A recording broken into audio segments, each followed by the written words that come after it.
3 দিন হয়ে গেল, 72 ঘন্টা হয়ে গেল। এই ভদ্রলোক এই বিমান দুর্ঘটনার, দেশের ইতিহাসে এত বড় দুর্ঘটনায় যারা আহত হয়েছেন তাদেরকে কোথাও দেখতে গেলেন না, ক্ষতিগ্রস্ত এলাকা পরিদর্শনে গেলেন না।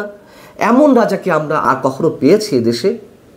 নিজেকে তিনি প্রাসাদ বন্দী করে রেখেছেন, চূড়ান্ত এক ভয়ের মধ্যে তিনি বসবাস করছেন। ভয় তার চারিদিক আষ্টে পৃষ্ঠে বেঁধে রেখেছে।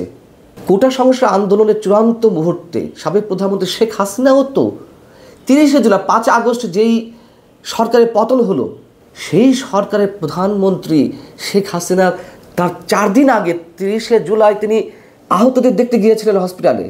তার জীবনটা তো ভয়ঙ্কর ঝুঁকির মধ্যে ছিল, তারপরেও তিনি গিয়েছিলেন।